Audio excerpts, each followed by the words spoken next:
What's up, guys? Mason the Brock Henderson here, and this is the Blacklist Season 10, Episode 1, The Night Owl. So, a little bit of background before I get into this episode.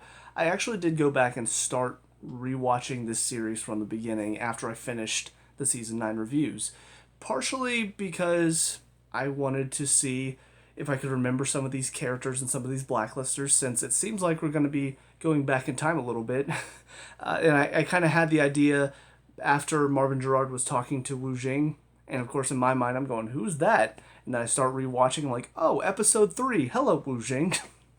So it has been a long time, and that's the second reason is I have not seen most of these first season, second season episodes since they aired all those years ago. I haven't rewatched this show since then. So I don't remember when I paused from watching it live and when I started watching the previously aired later on to do these reviews. But for at least, I do remember at least the first 4 seasons, maybe 5 seasons. I watched it when it aired, and then once I took my break and I didn't do reviews for a while, it's been since then since I've seen these episodes. So I got to the end of season 2, and that's where I had to stop because now I've got to do more reviews. I've got to get this one done today to upload tonight.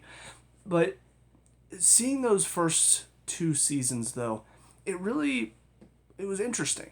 Where we are now in season 10, in the final season, obviously Liz is no longer on the show. There are a lot of characters that are in those first 2 seasons that are no longer on the show.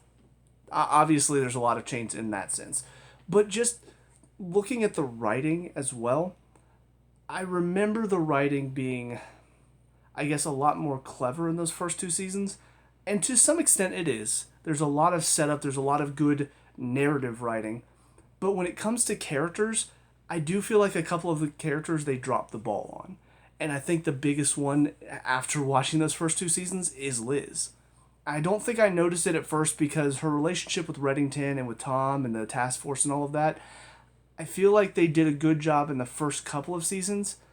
But once you got to season, especially 7 and 8, I think that's where they just stretched it way too thin. And it was too much of the exact same thing with her. She can trust Tom, but then she can't. She can trust Reddington, but then she can't. But then she can trust him, but then she can't. It was a lot of that, and that was her main story throughout all of the seasons that she was on the show. So it does sort of feel like the writers, they wanted to keep the audience guessing so much so to where they didn't really ever firmly set themselves on an answer. I think they knew what the answer was. I think they've probably known for a while who Reddington is, how he relates to Liz, all of that stuff. But I think they probably, if I had to take a guess, they might not have realized it was going to be stretched out as long as this show was. Maybe they thought they were only going to get a few seasons, and so they're like, well, we got to keep Liz guessing. We got to keep the audience guessing.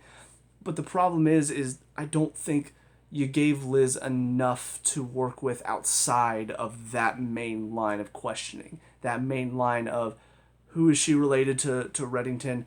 Does she trust Tom? Their relationship. They had to throw in my opinion, a kind of forced relationship with Wrestler. I feel like they just didn't really know what to do with her throughout all of these seasons and still keep the audience guessing and still have these mysteries that she's got to figure out going forward. So going back, I do feel like I noticed some of the flaws more so now looking back in hindsight. However, some characters I think like Wrestler, like Cooper, like a Rom, I look at them and I think, yeah, they're good. Dembe as well. Dembe is really interesting to go back and watch the first couple seasons with because they had room to grow. I don't think they had a clear path for their characters. I think they probably knew what they wanted to do with Liz, what they wanted to do with Reddington, and unfortunately that just got stretched out over 10 seasons, which is just too long for what they had planned. Whereas characters like Dembe, Wrestler, Cooper, Rom, they are characters that I don't think they necessarily had it planned out, and so they were able to do more interesting stuff with them. Like Wrestler's drug addiction. I totally forgot about, I think it's Audrey? It's one of those two. I don't remember if it's a B or a D. I've already forgot her name. But I forgot about that whole storyline, and that's how he ends up getting addicted to opioids in the first place. Totally forgot about all of that until I rewatched it. With, Samar, I forgot she was in season 2. and I forgot how quickly Iran was kind of infatuated with her. So it was one of those things where, oh, she's already here. Oh, and Aram is already interested. I don't remember that being a thing until later, but they're already doing it now. Okay. Totally forgot. I remembered Mira. I do remember her. I remembered her character. Totally forgot her name. Honestly, I'm glad that I rewatched that first season, because if I hadn't, it would have been like Sia Malik, and I'm like, who?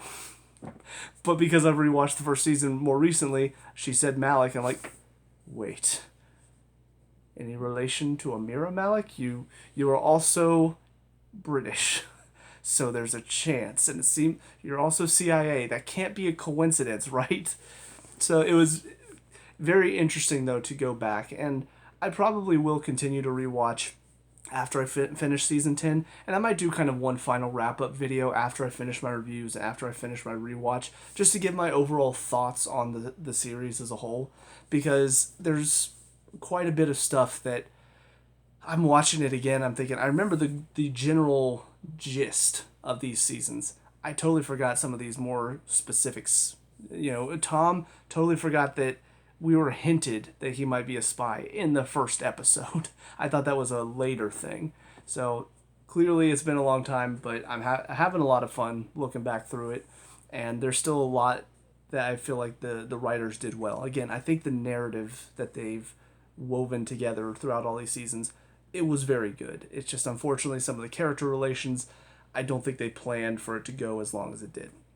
But getting into this first episode, a lot of very interesting stuff. I don't really know what they're planning to do with most of it. With Wu Jing, he's a good bad guy to set up, because he was already kind of a good threat. When I rewatched the episode that he was in, there was that sense that he was very on top of things. So it's interesting to see him be sort of the one that's spearheading this attack on Reddington, knowing that Marvin Gerard gave him these names. We already saw one former Blacklister return in, what's her, something more, Jennifer Ann Moore, maybe? But obviously she was not really around for very long. It did make me wonder, how would you feel as an actor and actress to know that they brought your character back and mention on a show just to say, oh, hey, they died off screen? It's got to be kind of a slap in the face. You couldn't even hire me back to portray this character one more time. You just had to kill my character off and show a dead body that looks similar. But we saw her, and then of course he ends up breaking the freelancer out, which of course we saw a couple seasons ago when Liz used him. So already we're seeing some former Blacklisters return. Based on, I have seen the next episode's name, it does seem like we are going to be getting new Blacklisters as well. So maybe not every name on the list that Gerard gave him are people that Red put away, but I do expect that we probably will see some that are a return character. It's funny because I'm going back through in my head. I'm trying to remember if there are any big ones that maybe didn't die, but most of the ones that had the big moments, they ended up dying at the end of it. Either Red killed them or they were shot by the task force in some way. So, because I'm thinking about like Berlin and all the stuff he did, but he died. There was the one guy, I think Luther was his name. I think he was played by Ron Perlman, but he died at the end of all of his stuff, if I remember right. There was the one guy that killed Reddington's assistant in the first season and then tried to kill Dembe. I'm pretty sure he died after he kidnapped Reddington. So there are several people that would be very interesting to see them come back and maybe finish up their story if they hadn't already been killed off, because there would be that personal connection with Reddington. So I don't know who else they're going to possibly bring back. I can't remember any off the top of my head that I'm going, oh yeah, it would be interesting to see them return. So we'll see what they do. And who knows, maybe there will be some that I have not seen yet in my rewatch of the first few seasons, and maybe I'll remember them, maybe not, but I'm glad that they're at least giving us these little clips. Like they showed a little clip of Reddington and Liz in Wu Jing's little bunker when he killed the one guy. I'm glad that they're giving us these clips to sort of remind us, hey, this was a previous episode, so here's a clip to remind you a bit of it. As far as Reddington is concerned, though, I'm not entirely sure what's going on with him. There definitely seems to be something happening, though, in the behind the scenes in the background, because just his little conversation with Dembe, he doesn't seem as confident as he normally is. It feels like he might be running low on resources, maybe. I don't know how that's possible, but it doesn't feel like he is the same confident, powerful badass that we've come to know at this point. You know, like he's when Ram saw him, he looked very disheveled. I don't know how he cleaned up so quickly, but now he's talking to Dembe and he's talking about, you know, I don't have a bodyguard, I don't have a driver, I'll take a taxi. This is not Raymond Reddington as we know him. So something has happened. I'm guessing that'll be part of the story, and then the other part, of course, will be everything with Wu Jing and trying to stop him from killing Reddington and everybody on the task force. But I think Sia Malik is a good addition. I don't know if we'll get Park and Ram back anytime soon. I don't know what's going on with either of them either. But it's a good start, and I'm excited to see more. So that's it for this first episode. On to the next one. I'll see you there. And now episode 2, The Whaler. So we get a little bit more information about Wu Jing and what he's trying to do, trying to fund his retaliation against Reddington and all of that. And all of that is fine, and I think, you know, how they're setting up is pretty interesting. I just feel like there are a few things hindering this season so far. First of all, I think Reddington's inclusion has not quite been as interesting so far. I don't know if that's setting up for something, because again, it feels like he's not quite on the same level as we're used to seeing him from past seasons. It feels like he has been hindered by something, but we don't really know what it is. Because majority of what we've seen from him, I mean, first episode we hardly saw him at all, outside of he was looking for an empty space for something, we don't know what. And then in this one, he's helping Agnes deal with the bully, and then of course his scene where he actually goes and sits down with Wu Jing to sort of explain to him why everything he's doing is a bad idea. But that's kind of the only scene that we got where it felt like he was still in control. Outside of that, I mean, we've not seen much of him. Majority of this case was the team working on it. He just sort of came in last minute, but it really didn't feel like he was that involved until that moment. So I feel like that's kind of hindering it. Also, I hope this is the last we see of the whole, oh, C is the new member on the team and she's young and we gotta make sure she's okay and we don't know if she's ready for this and all of that stuff. Kind of hope that they knock that out real quick, because on the one hand, I'm not surprised that they're doing it, because, yeah, she's new, she's younger. It makes sense that there would be sort of that hint of, is she ready for it? But at the same time, I do also feel like it's not that interesting of a story. Anytime I've seen this done, it's never that interesting. So I'm kind of hoping we get it out of the way, we talk about it, and we're done. We move on. Fingers crossed. But as far as this episode is concerned, though, I feel like it does drag it down. It does make this episode in particular less interesting. Now, if it's the one that kind of gets all of it out of the way, then it served its purpose. You know, it got some of those more annoying storylines, like the stuff with Sia, like Reddington kind of trying to be a father figure for Agnes. There are certain things that I know it has to happen at some point, so if we knock it out quickly and in one episode, I'm fine. I just wish we didn't have to see all of that done in one episode together. Because, yeah, Agnes is getting older, so of course we're going to start seeing her deal with more issues, and Reddington, kind of what he did with Liz, trying to be there for her even if she doesn't want it. Thankfully, this one was not nearly on the same level of what we've seen before, because in the past, I feel like it would have been he does something to the family because he finds out that they've been... He asked the question, why do kids do this? Most of the time it's because they come from a terrible home. So I got the sense that he would go track down the father, finds out he's been like abusing the daughter or something, and then he would beat up the dad or have him beaten, tortured, something. I don't know. I just had all these visions in my mind of all the awful things he could do that would make Cooper and Agnes go, I can't believe you did that, and all of that, and lead to conflict. Thankfully, they didn't do all of that. They just had him send the family away. But it still is not as interesting as everything else going on in the season. But I know we got to talk about it. I know we got to deal with it. I just hope we don't get sidetracked with it too much.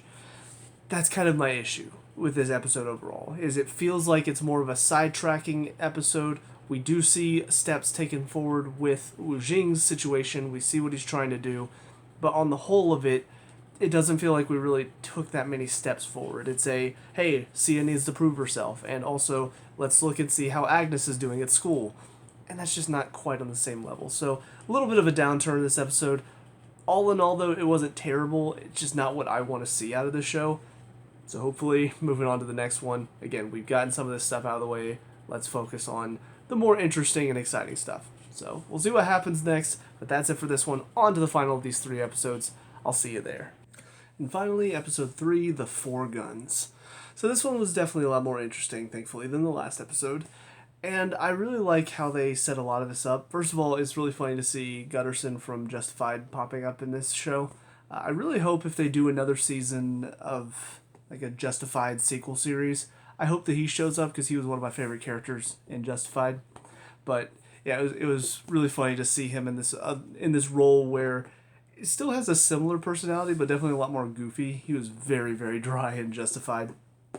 But I like how they set this up, though, because it's very clever. It's not necessarily something that I didn't predict, but I think it's mainly because I've seen so many shows like this. So I always know to be thinking, okay, it's not always what it seems on the surface.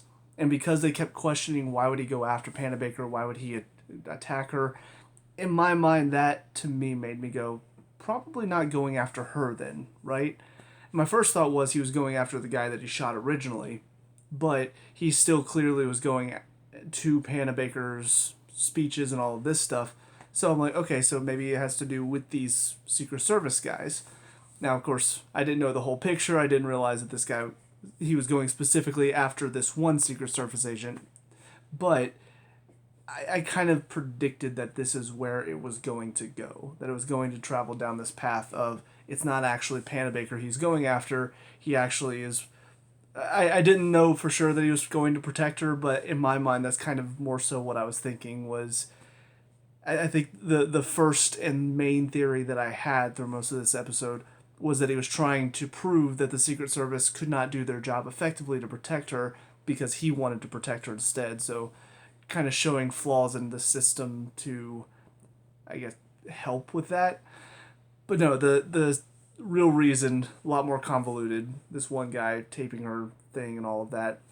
So it was very clever in its setup, and it's something that, again, even though I was able to predict it, I still think it was well told in a way that made me interested to see what the reasoning was going to be behind what this guy was doing. Also, just the Four Guns themselves, the actual thieves, they're a fun group. It's a very interesting set of people because definitely, I mean, the kid looks a little shady, a little suspicious. And then, I don't remember, I think Dodd was the name of the guy that, I don't remember the actor that plays Gutterson in Justified. I think it, for some reason, Poole comes to mind. I could be wrong about that. But anyways, his character also, both of them do look a little suspicious. But the lady that's involved, I mean, she just looks like a normal woman. I would not suspect her of anything if I saw her out. And then the old guy, he looks just completely harmless. So the fact that they're involved as well, it's a really fun and interesting group. And honestly, I could see them being more involved. I know this is the last season, so I know we're not going to see anything past this. I wouldn't be surprised if they come back, because we know Reddington is tracking them at the end of this episode. But I could see them almost working for Reddington if we got more seasons after this one. Like, they would be a fun group to have around because of just the interesting dynamic and how unassuming at least 2 of their members are and how well that helps them be thieves. So yeah, it's a very fun setup, and I liked that group, and that was probably the main thing for this episode outside of the main narrative with Panabaker that really had me entertained and had me enjoying myself. But yeah, I think this is a good episode to sort of show how Reddington is making his moves, I'm assuming. I don't know how Vesco is going to play in. I don't know exactly what he's using him for. I know at one point he said he might need a thief to help track down an assassin, and so this is why he broke Vesco out. I don't know exactly what that means, though. However, I do have a feeling that if I had to take a guess, I think Vesco is probably going to die at some point. Maybe the mid-season finale. That's just my brain of thinking, like, what would be a meaningful mid-season finale going up against Wu Jing? Somebody's got to die. I don't think it would be anybody on the team, though, only because they're already down a couple of members. So I think killing one of the main characters on the team, even if it ended up being like Sia Malik, I still think that would leave them too much in a lurch. So I think killing Vesco would be like a powerful mid-season finale climax type of situation. Could be totally wrong about that, but that's just now that he's broken him out and we know what type of relationship they have as friends. I honestly think that that would be a pretty solid mid-season finale, at least in my mind. But we'll see what they end up doing with it. But I think overall, I'm definitely looking forward to seeing where the season is going. I want to know more. I want to see what Wu Jing is trying to do, the different people he's going to start bringing in to help him, what Reddington's plan is to counteract him, and also at what point do we see the end game? Because we see that Reddington came back with some goals of his own last season. We knew he wasn't just coming back to find out who killed Liz. There was something else with the Blacklist itself that he had planned, he had in mind. We just don't know what that was. So I think we're going to see that at some point this season. I just don't know when, because they've given us, in my opinion, something that could last for quite a while. Now, granted, maybe it won't. Maybe this whole thing with Wu Jing, maybe it'll end halfway through the season, and then the final half is going to be whatever Reddington's end game is. But I'm definitely curious. And I think that's one of the things, again, that when I looked at season 7 and 8, I didn't feel that curiosity. There were a couple moments here and there, but on the whole of it, I was not sitting there going, I can't wait to see more. It was more so, can we just get to the end of this, please? Can we just finish this? Because I'm kind of sick of it. So far, season 9 definitely changed my mind on that. I was much more invested and excited to see where it was all going. Right now, I'm on board. I'm still not fully invested. I still feel like there's some things that I wish they would take maybe some more steps forward on. But on the whole of it, I'm definitely excited to see where are they going with this. What is the plan? What are they going to do with this final season? And what's it all leading towards? So yeah, I don't know what to expect. I don't know where it's going, but I'm looking forward to it. So with all that being said, though, let me know what you guys think down in the comment section below. What were your thoughts on these 3 episodes? Let me know. We can talk about and discuss all that good stuff. Leave a like and subscribe for more Blacklist reviews. Let me get my words right. And I will catch you guys next time. But until then, I hope you have a great day. Peace out.